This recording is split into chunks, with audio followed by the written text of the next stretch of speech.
Hello everyone and welcome to another Halls of Torment video. Today I'm going to be sharing with you 9 tips and tricks to get you started in Halls of Torment. Now I have been playing a lot of Halls of Torment recently, and when I first started playing I had absolutely no idea what to do, and the only previous experience I really had was some vampire survivors. But since I've started playing, I've unlocked all the characters, halls, and I'm currently working my way towards completing all of the achievements. So here I am today to share with you 9 tips and tricks to get you started in the Halls of Torment, and I can almost guarantee you did not know about this last bonus tip that I will share with you today related to the Cupbearer. So to start us off with tip number 1, and this might be the most important tip that I share with you today, save the Wellkeeper as soon as possible. The Wellkeeper is located in the Ember Grounds, stage 2, and you can save him by completing his mini quest where he asks you to get him a key to unlock the cage that he's stuck in. And if you're struggling to get to the Ember Grounds, you unlock the Ember Grounds by defeating the Imp Chieftain back on Haunted Caverns. The reason that you want to save the Wellkeeper is because he grants you access to the well. The well is used to retrieve items from the run that you are on. Once you retrieve an item from the well, it can be bought back from the Wellkeeper back in camp, which is a little bit of a scam if you ask me, but since you're only able to retrieve 1 item per run, it is important to get him as soon as possible so that you can unlock all the items as soon as possible. Tip number 2, watch the timer and take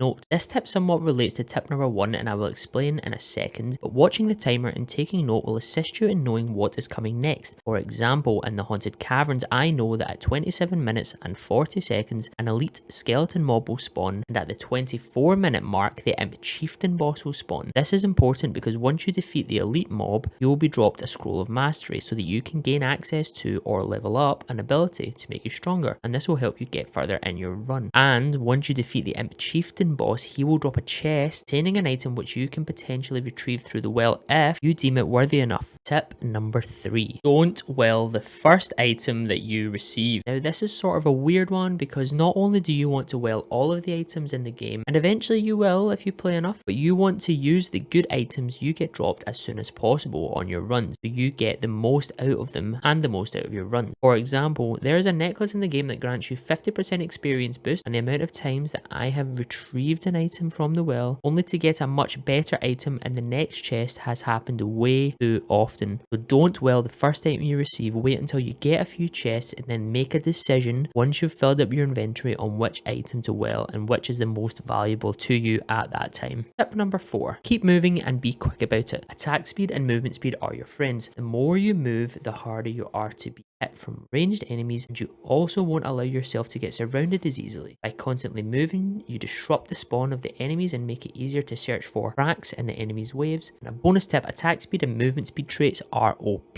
Not only do some abilities scale off of movement speed, but the more attack speed you have, the more you attack with everything overall. So it is always a great trait to take when you see it. Tip number 5, spend your gold on blessings. This one is pretty self-explanatory, but make sure you're spending your gold on your blessings and maxing out the most important ones first. I would suggest grabbing a revive, then maxing out in no particular order attack speed, movement speed, damage, and pickup range before moving on to the others. I would keep spending your gold on your blessings unless you retrieve a really good item from the well, and then save up for that instead. Moving on to tip number 6, get an early scrolls of mastery. The earlier you get a scroll, the better. Getting an ability early on will massively increase your chance of completing a run and help you begin to put points into your skills as early as possible. And a bonus tip on the scrolls of mastery, once you level up your abilities to level 3 and 6, you can unlock a unique upgrade for your ability, increase its damage even more. Tip number 7, complete your quests. Quests mean a lot more in this game than they might do in others. You haven't noticed already, every time you complete a quest you gain 0.5% bonus experience gained, and you can see just how much extra experience you gain by viewing the quest logs just here.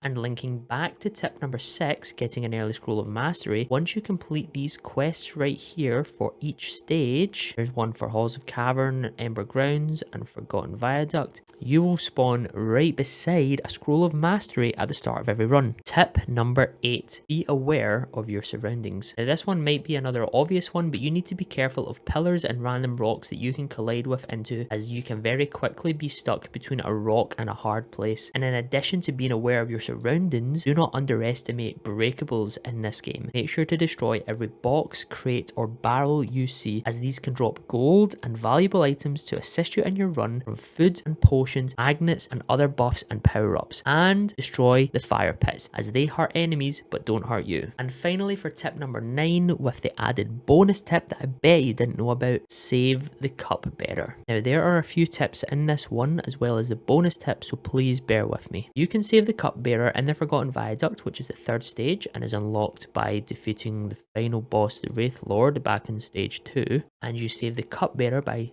completing his mini quest of retrieving his potion and returning it back to him. And once you end that run and you've saved the Cupbearer, he will give you a necklace called the Gatherer's Charm. The Gatherer's Charm will assist you greatly in collecting the required herb to unlock the 4 potions available to you in this game, and when you have the Gatherer's Charm equipped and you go into a stage, it will literally point you in the direction of the herbs that you can find on that stage, and you can collect all the herbs required in about 15 minutes.